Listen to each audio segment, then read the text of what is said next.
기독교가 개혁하는 개혁의 운동의 가장 첫 번째 목표는 무엇이냐? 모이기를 힘쓰시는 저와 여러분이 되어지기를 주님의 이름으로 간절히 축원합니다. 히브리서 10장 19절부터 25절 말씀입니다. 다쳐주신 줄 알고 오늘 이 아침 우리에게 주시는 하나님의 말씀, 우리 다 같이 한 목소리로 봉독해 올리도록 하겠습니다. 그러므로 형제들아, 우리가 예수의 피를 힘입어 성소에 들어갈 담력을 얻었나니 그 길은 우리를 위하여 휘장 가운데로 열어 놓으신 새로운 산 길이요 휘장은 곧 그의 육체니라. 또 하나님의 집 다스리는 큰 제사장이 계심에 우리가 마음의 뿌림을 받아 악한 양심으로부터 벗어나고 몸은 맑은 물로 씻음을 받았으니 참 마음과 온전한 믿음으로 하나님께 나아가자.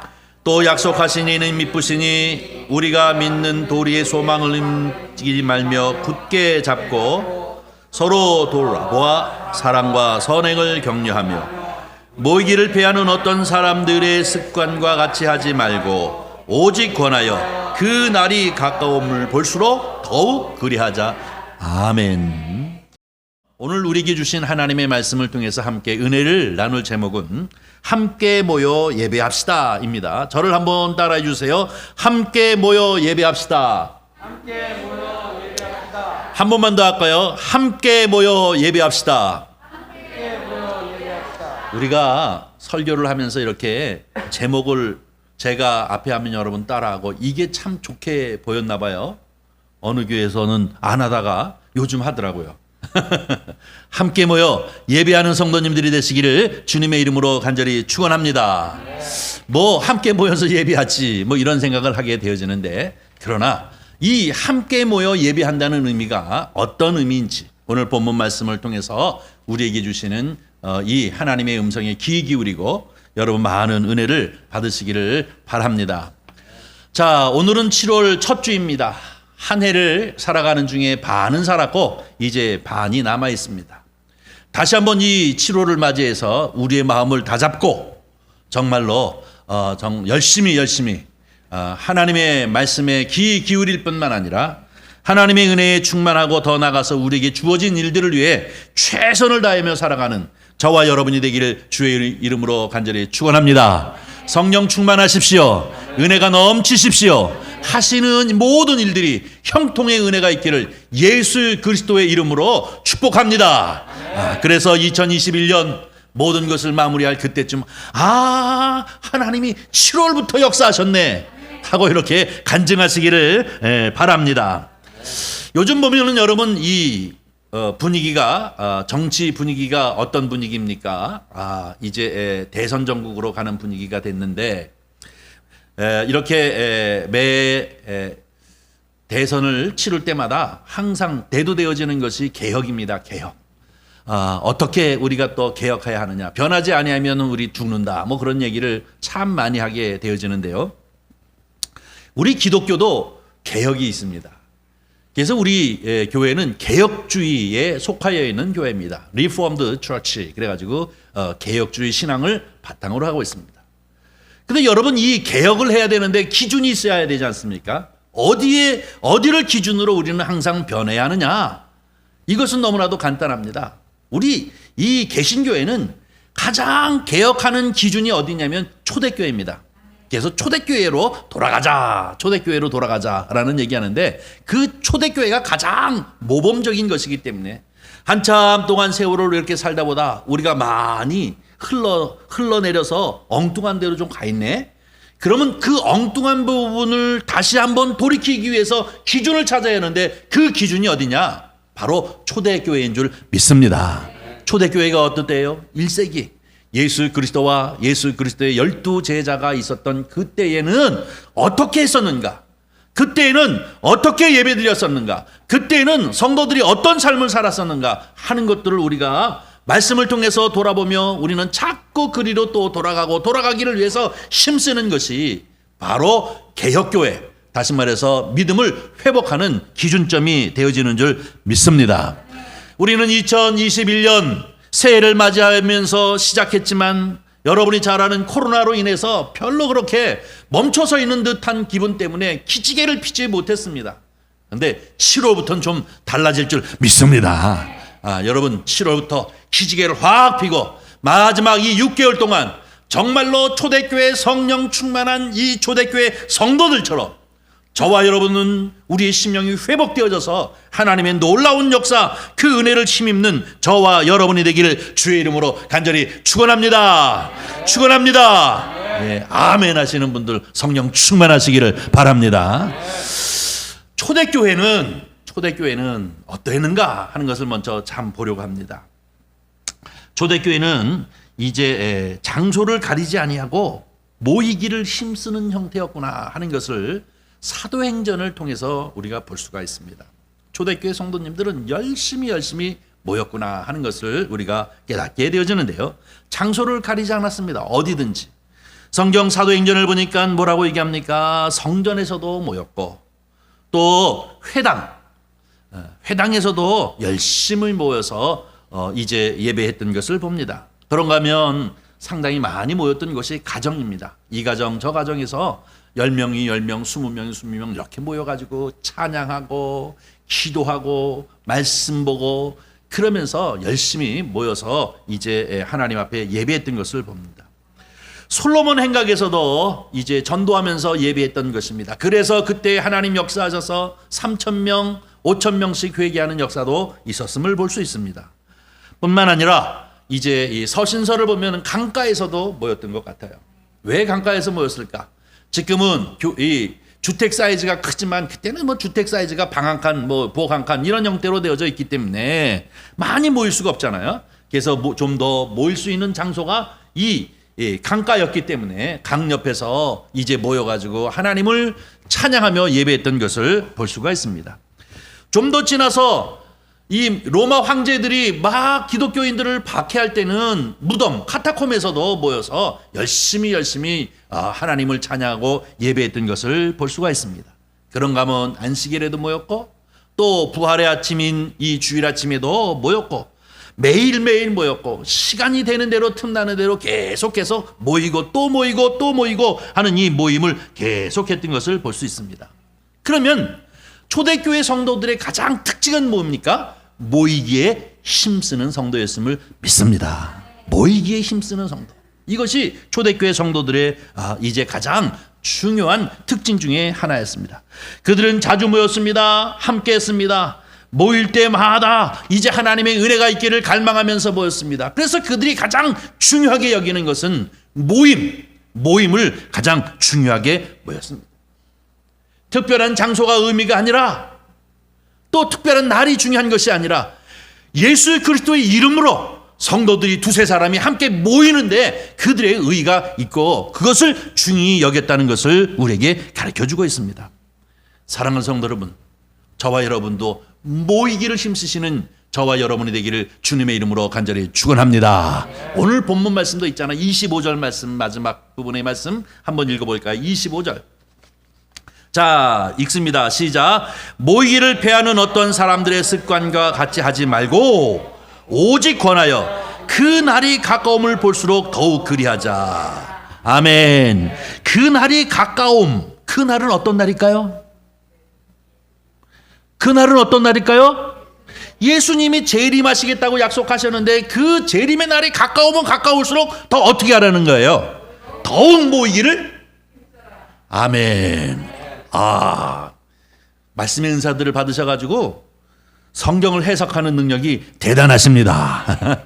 주님이 오시는 그 날이 가까우면 가까울수록 모임을 폐하려는 게 아니에요. 주님이 오시는 날이 가까우면 가까울수록 더욱 모이기를 힘쓰라는 거예요. 가까울수록 더욱 힘쓰라. 이것이 성경이 우리에게 주시는 말씀인 줄 믿습니다. 아멘이십니까?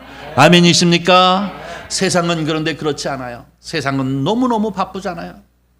세상은 너무너무 바빠요. 해야 할 일도 참 많아요. 이 일도 해야 되고 저 일도 해야 되고 그래서 우리가 이제 이렇게 모이기를 힘써야 되는데도 불구하고 우리를 자꾸 모이지 못하게 만드는 것들이 너무나도 많이 있습니다. 핑계도 많이 있고 나의 시간을 뺏어가는 것들도 많이 있습니다. 그러나 여러분 속지 마십시오. 우리는 세상을 위해 사는 사람이 아닙니다. 우리는 세상과 짝하며 사는 사람이 아닙니다. 세상에 살고 있으나 우리는 세상에 속한 사람이 아닌 것입니다. 우리는 하나님의 말씀에 속한 사람인 줄 믿습니다. 그러므로 주께서 오늘 25절에 말씀을 주신 것처럼 너희는 어떤 다른 사람들의 패한 자꾸 모임을 패하는 그런 습관을 따라가 같이 패하지 말고 모이기를 힘쓰시는 여러분이 되기를 주님의 이름으로 간절히 축원합니다. 주일날도 모이고 수요일날도 모이고 금요일날도 모이고 새벽기도도 모이고 말씀 공부로도 모이고 봉사하기 위해서 모이고 자꾸 모여서 은혜의 삶을 살아가는 것이 가장 축복인 줄 믿습니다. 근데 우리가 이것을 자꾸 잊어버려요. 자꾸 놓치고 있습니다. 기독교가 개혁하는 개혁의 운동의 가장 첫 번째 목표는 무엇이냐? 모이기를 힘쓰시는 저와 여러분이 되어지기를 주님의 이름으로 간절히 축원합니다.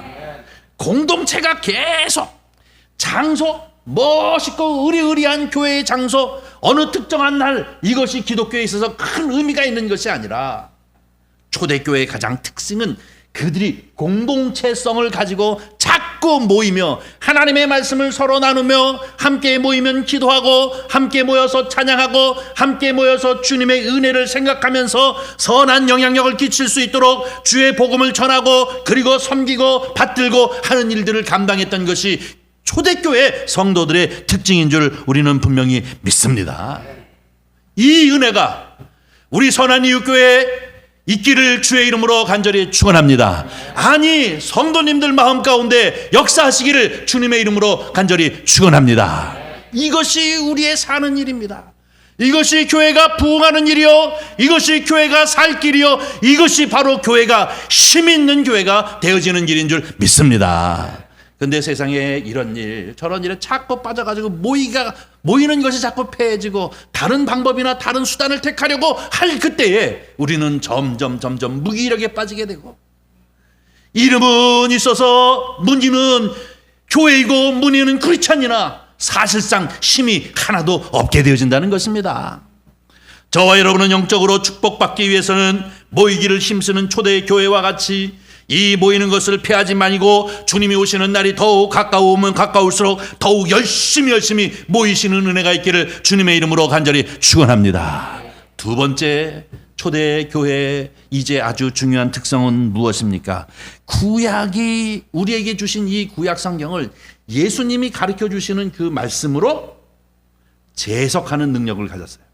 그렇죠? 오늘 본문 말씀 19절, 20절, 21절, 22절 여기야 바로 그 얘기예요. 이게 대단한, 오늘 이 본문 말씀을 보면 초대교회 성도들이 영안이 열렸어요. 다시 말해서 예수님이 가르쳐 주신 말씀을 기억하면서 그 프리즘으로 그 안경알로 이렇게 구약을 보니까 옛날에 내가 알던 구약 똑같은 구약인데 그때는 이게 그 뜻이 아니었는데 알고 보니까 그 구약의 그 말씀이 바로 이 말씀을 가르쳐 주기 위하여 그림자로 그냥 그림책으로 있었는데 예수님이 말씀하시고 그 얘기가 이 얘기네, 그 얘기가 이 얘기네 하고 말씀에 힘을 얻었습니다. 자 보세요. 19절 한번 봅니다. 그러므로 형제들아 우리가 예수의 피를 힘입어 성소에 들어갈 담력을 얻었으니, 예수의 피를 힘입어 어디로 들어간다고요? 성소. 여기서 얘기하는 성소는 어디입니까? 예루살렘 교회입니다. 대제사장이나 제사장들만 갈 수 있는 성소와 지성소, 여기는 아무도 들어갈 수 없어요.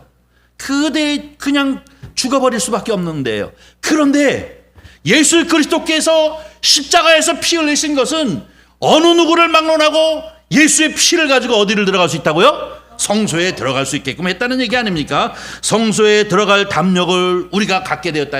믿음, 담력은 뭡니까? 믿음이에요. 하나님 앞에 직접 나갈 수 있는 힘을 얻게 되어졌다. 예수를 통해서 이거를 깨달은 거예요. 대단하잖아요.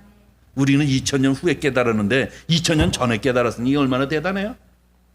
자 20절 봅니다. 시작. 그 길은 우리를 위하여 휘장 가운데로 열어놓으신 새로운 살 길이요 휘장은 곧 그의 육체니라. 아멘. 이 얘기가 무엇입니까? 예수님께서 십자가에 달리시는 그날 12시에 달리셨는데 3시까지 온 세상에 깜깜해지고 어제요 예루살렘에 성소와 지성소를 갖다가 가려놓는 이 구분해놓는 10cm나 되어지는 이 휘장이 위에서부터 아래로 쫙 찢어졌다는 얘기예요.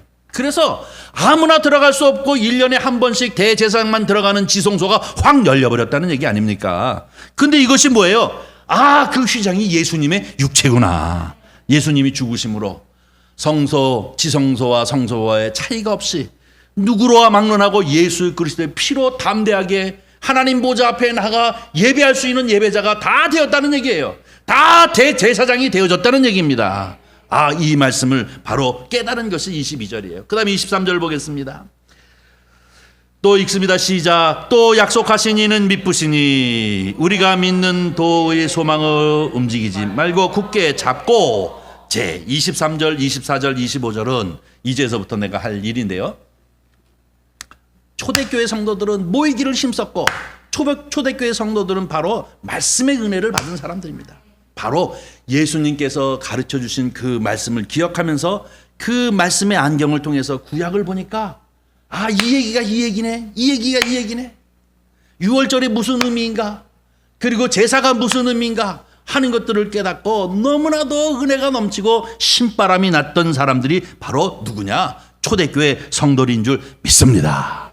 그러면 우리는 어떻게 돼요? 우리도 말씀의 비밀을 알아야 돼요. 성경책 달랑달랑 들고 교회 왔다 갔다 교회 왔다 갔다 왔다 갔다 왔다 갔다 100번 1000번 해봐도 얘 마음 가운데 은혜가 없어. 내 마음 가운데 그 말씀의 희열이 없는 거예요. 비밀을 깨달아야, 비밀을 알아야 신바람 나잖아요. 그렇죠? 사랑하는 성도 여러분, 초대교회처럼 우리 주님께서 우리를 향하여 주신 이 말씀을 통해서 성경 창세기부터 요한계시록까지 쫙 꿰뚫어 볼 수 있는 비밀을 가진 저와 여러분의 되길 주의 이름으로 간절히 축원합니다. 그래야 믿음의 굳건에 서는 거예요. 아무리 금으로 나를 유혹해도, 아무리 명예로 나를 유혹해도, 아무리 맛있는 음식으로 나를 유혹해도 안 넘어가는 거 아닙니까? 예? 비밀을 가자는 것이에요. 그런데 바로 이 초대교회 성도들은 열심히 힘써 모였을 뿐만 아니라 그들이 바로 이제 중요한 것은 무엇이냐면 말씀의 비밀을 가진 그런 은혜의 사람. 오늘 본문 말씀에 얘기하고 있는 것처럼 바로 이 살 길이신 생명의 길인 예수를 발견하고 그 예수를 통해서 모든 것들을 볼 수 있는 능력을 갖게 되어진 줄 믿습니다. 그러니 이들의 모임이 얼마나 신바람 나겠습니까? 사랑하는 성도 여러분, 오늘 23절 말씀 한번 보겠습니다. 시작. 또 약속하신 이는 미쁘시니 우리가 믿는 도리의 소망을 움직이지 말며 굳게 잡고 라고 얘기하는데, 여기서 얘기하는 미쁘시다는 얘기는 믿음이 있으신 분이다, 변치 아니하시는 분이다 이거예요. 의리가 있으신 분이다 이거예요. 그러니 우리의 믿는 도리의 소망을 움직이지 말고 굳게 붙잡자라고 이렇게 표현하고 있는데요. 그들이 열심히 모여서 힘썼던 이유는 무엇이냐? 바로 그 공동체를 계속함으로써 믿음의 확신을 가지고 늘 붙잡고 하나님을 함께 경배하고 찬양할 수 있도록 모임을 하기 위하여, 예배 모임을 하기 위해서 그들이 모이기를 힘썼는 줄 믿습니다.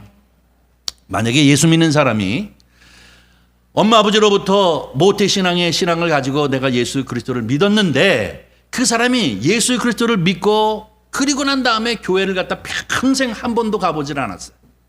예수 믿는 사람들의 모임 가운데 있지도 않았어요. 그러다가 하나님이 부르시는 부르심을 받아가지고 죽어버렸어요. 천국 갔을까요? 믿음의 소망을 가지고 굳게 했으며 정말로 믿음이 자라난 확신 가운데 있는 사람이 되지 못했을 것이에요. 자, 마찬가지입니다. 우리가 운동을 하는데도 마찬가지겠죠. 여러분, 개인적으로 내가 요즘은 이제 몸이 좀 안 좋고 그래가지고 운동을 좀 해야 되겠다라고 생각해서 개인이 운동을 하기 위해서 계획을 세워가지고 언제 몇 시에 일어나가지고 무엇하고 그래가지고 2시간만 내가 운동을 하기를 해야 되겠다라고 이렇게 결심을 하잖아요. 그런 사람들 열흘도 못 가서 다 그만둡니다. 그렇죠? 운동만큼 힘든 게 어디 있어요? 하기 싫은 게 어디 있어요? 제가 새벽 기도를 끝나고 저희 집사람하고 우리 아파트가 9층인데 다른 건 못해도 9층까지 걸어는 가자.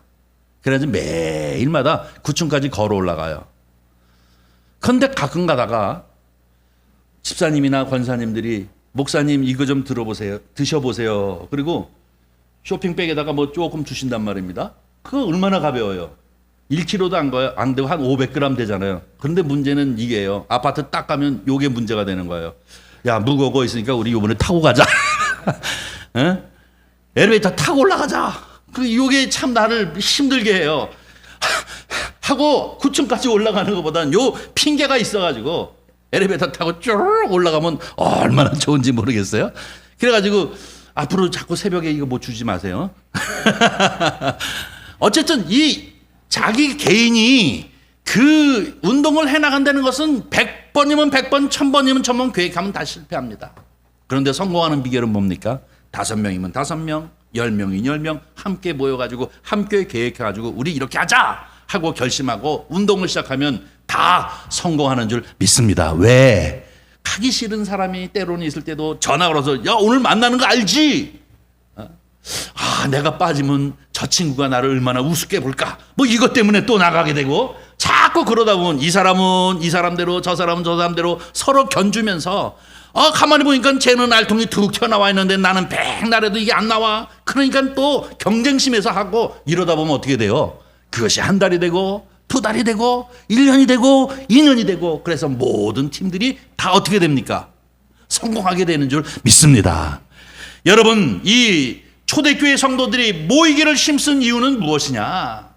그 오늘 본문 말씀에 얘기하고 있는 이 믿음의 도리를 굳게 잡기 위해서 주님이 오시는 그날까지 변하지 아니하고 그 믿음을 지키고 그 믿음의 도리를 굳게 지키기 위해서 그들은 항상 공동체를 이루면서 모이기에 힘쓴 줄을 분명히 믿습니다. 이것입니다. 그런데 여러분, 이건 초대교회 성도들에게만 소용되어지는 것인가요? 그렇지 않습니다. 2000년이 지난 지금도 마찬가지입니다. 여러분 믿음이 확 자라고 주님을 경험하고 주님의 역사를 경험하고 간증이 넘치는 사람들은 어떤 사람입니까? 모임에 열심히 참여하는 사람입니다. 새벽이면 새벽, 주일이면 주일 성수, 또 뿐만 아니라 각종 집회에 열심히 참여해서 함께 찬양하고 함께 기도하고 함께 말씀을 보고 그러면서 그 믿음이 자라가는 거예요. 서로 성도가 성도를 바라보면서 공동체로 하나님의 놀라운 역사를 경험하면서 그런 사람들이 믿음이 자라는 줄 믿습니다. 억지로 마지못해서 그 믿음에 잘 참여하지 못하고 더 달에 한 번씩, 어떨 때는 한 몇 년 쉬었다가 한 번씩 막 이런 식으로 해가지고는 도대체 그 믿음을 붙잡고 주님을 바라보면서 나갈 수가 없어요. 이것을 이미 초대교회 성도님들은 알았기 때문에 모이기에 힘쓴 줄 믿습니다. 사랑하는 성도 여러분, 저와 여러분 이렇게 모이기에 힘쓰시는 은혜가 있기를 주의 이름으로 간절히 축원합니다. 또 약속하신 이는 믿으시니, 우리 주님은 그 약속이 변함이 없으신 분이라는 거예요. 우리가 믿는 도리의 소망을 움직이지 말며 굳게 잡고라고 얘기하는 것은 믿음을 지키기 위해서 열심히 주님 앞에 믿음을 가지고 늘 모이기에 힘쓰시는 저와 여러분이 되어지기를 주의 이름으로 간절히 축원합니다. 이것이 내 믿음을 지키는 것이, 이것이 내 믿음을 굳건히 하는 거예요. 초대교회의 성도들이 예수 그리스도를 통한 비밀한 성경을 꿰뚫어 볼 수 있는 그 은혜를 힘입었으니 얼마나 비밀을 깨달으니 기뻐요. 이 수준을 가지고 믿음을 지키면서 주님이 가까워오면 가까울수록 더욱 모이기에 힘쓰는 그런 성도들이 되어진 줄 우리는 분명히 믿습니다. 아무쪼록 저와 여러분도 이왕 믿음 안에 있으면 믿음의 소망을 가지고 주님 오시는 날 할렐루야 주님 어서 오시옵소서 하면서 주님을 환영하는 그러한 정말로 화끈한 믿음을 가지고 있어야 되지 않겠습니까? 그러한 믿음을 소유하시는 저와 여러분이 되기를 바랍니다. 초대교회처럼 모이는 어떤 모이든 모이기를 힘쓰시는, 그래서 그 안에서 정말로 주님이 함께 하시는 것을 경험하는 저와 여러분이 되기를 주님의 이름으로 간절히 축원합니다. 그 다음에 두 번째로 얘기한 것이 24절입니다. 서로 돌아보아 사랑과 선행을 격려하며 라고 얘기하고 있습니다. 이 초대교회 성도들은 이렇게 은혜에 충만하고 성령 충만하고 말씀 충만하고 비밀을 깨달아 알으니 주님의 그 은혜가 얼마나 감사한지, 이 구원의 은혜가 마치 복음의 빚진 자와 같이 그런 마음을 가졌어요. 이 감격과 이 은혜와 이 감사, 과거에는 죄의 종로로 타고 자유 없는 자로서 살았는데 지금은 죄의 종로로 타는 것이 아니라 죄의 문제를 해결하여서 자유자가 되었으니 얼마나 기쁘고 감격이 넘칩니까? 이 감격의 은혜를 어디를 가지고 나옵니까? 세상을 향해 나가는 것 아닙니까? 세상을 향하여 어디로 갑니까? 구제하고 또 섬기고 봉사하고 이 과부와 고아를 돌봐주고 하는 이러한 봉사하는 일과 복음 전하는 일에 최선을 다했던 사람들이 바로 이 초대교회인 줄 믿습니다. 목사님이 시켜서 한 게 아니에요. 나가라고 목사님이 시켜서 한 게 아니라 이 안에 불이 있어. 이 안에 은혜의 불이 있어요. 이 안에 감사의 불이 있어요. 마치 빚진 자 같아서 이것을 갚지 아니하면 안 될 것 같은 뜨거운 마음이 이 가운데, 이 마음 가운데 있어요. 그래서 나가는 거예요. 그러면서 서로 격려하는 거예요. 집사님 잘해, 화이팅! 응? 권사님 최고 이러면서 어떻게 해요? 서로 격려하면서 주의 일들을 감당하는 것 아닙니까? 24절이 그거예요. 서로 돌아보아 사랑과 선행을 어떻게 해요? 격려하며. 초대교회의 두 번째의 특성이지 않습니까? 그들은 모이기에 힘써 서로 공동체를 이루어 가지고 피차의 믿음의 유익을 줄 뿐만 아니라 그 은혜가 있어서 서로 이제 봉사하고 주의 말씀을 증가하면서 서로 파이팅 격려하는 공동체가 되어졌습니다. 사랑하는 성도 여러분, 우리 교회도 이런 분위기 교회가 되기를 원합니다. 아이고 집사님 수고가 많으시다. 집사님 최고 장로님 최고 뭐 이렇게 서로 격려하면서 신바람 나게 주님의 일을 하다가 주님 앞에 가야 되지 않겠습니까? 이게 초대교회의 모습이에요. 이리로 돌아가야 해요. 우리 다 선한 이웃교회뿐만 아니라 모든 교회들이, 한국 교회들이 이렇게 돌아가야 해요. 신바람 나게 서로 격려해야 돼요. 어떻게 하면 헐뜯고 넘어뜨리려고 하는 그런 생각이 아니라 서로 파이팅 격려하면서 주의 사랑을 실현하고 주의 성품을 실현하는 일에 서로 격려하고 또 격려하면 나는 그 집사님만 보면 신바람 나, 나는 그 집사님만 보면 힘이 나. 그래서 내가 힘든지도 못하고 그 일들을 감당해 하면서 서로 격려 공동체가 되어지는 것이 초대교회의 특성인 줄 믿습니다. 마지막 세 번째, 오늘 본문 말씀 마지막 세 번째는 5절이죠. 모이기를 피하는 어떤 사람들의 습관과 같이 하지 말고 오직 권하여 그 날이 가까울수록 더욱 그리하자라고 이게 얘기하는데요. 자, 이 공동체로 모이는 특성 중에 또 하나가 있습니다. 그것이 뭐냐면 예수님께서 부활하신 후에 40일 동안 이제 계시다가 40일 후에 승천하시는데 모든 제자들을 모아놓고 하시는 말씀이 있습니다. 아주 유언적인 얘기죠. 너희는 예루살렘을 떠나지 말고 여기에서 기도하고 기다리고 있어라. 약속하신 보혜사 성령을 내가 너에게 주리니 하고 얘기했죠. 예수님의 제자들과 그리고 많은 사람들이 120명이 이 마가의 다락방에서 모였다고 얘기했습니다. 전번에 말씀을 드렸습니다만 이 마가의 다락방, 마가라고 하는 집은, 마가 요한의 집은 참 부자였어요. 예루살렘 윗동네에 살고 있었다고 그랬어요. 요즘 우리나라로 말하면 저 평창동 같은 그런 데예요. 그런데 살고 있었기 때문에 다락방에 120명이 모였다는 정도는 얼마나 대단해요. 우리 교회 여기 120명 못 모여요. 꽉꽉 차면 모이겠다. 그런데 이 백석이에 우리가 20명은 서 있거나 아니면 보조의자 가지고 앉아야 돼요. 그런데 그들이 모여가지고 예수 그리스도께서 약속하신 말씀 보혜사 성령을 내가 너에게 주겠다라고 하시는 그 말씀을 기다리면서 열흘 동안 열심히 기도했습니다. 그 오순절 날쯤 돼가지고 하늘로부터 바람이 불고 하늘로부터 바로 불의 혀 같은 성령의 역사가 그들 심령 가운데 나타나므로 그들이 각 방언을 말았다라고 얘기하고 있습니다. 이것은 무엇입니까? 공동체에게 내리는 성령의 역사인 줄 믿습니다. 아무리 개인이 열심히 해도 바로 이 예배를 통한 하나님이 주시는 은혜가 다른 것인 줄 믿습니다. 여러분 그렇지 않아요? 우리가 집에서 혼자 복음성가를 부르거나 아니면은 이 스마트폰을 켜놓고 부르는 거 하고 성도님들이 다 같이 함께 모여 장로님, 권사님, 또 목사님, 집사님 다 같이 모여 막 찬양하는 거하고 똑같아요? 달라요. 영성이 다르지 않습니까? 은혜가 다르지 않습니까? 마찬가지로 바로 이렇게 함께 모여 하나님 앞에 힘써 예배하고 주님을 찬양할 때 여기에 은혜가 있는 줄 믿습니다. 성령 충만이 있는 줄 믿습니다. 변화의 역사가 있는 줄 믿습니다. 그것이 바로 모이기를 힘쓰는 이유인 것임을 우리는 기억해야 합니다. 사랑하는 성도 여러분, 우리 교회는 정말로 모이기를 사모하고 또 뿐만 아니라 모여 하나님 앞에 예배하고 찬양하고 영광을 돌릴 때 하늘로부터 내리시는 그 약속의 말씀에 따라서 성령 충만한 은혜가 넘치시기를 주의 이름으로 간절히 축원합니다.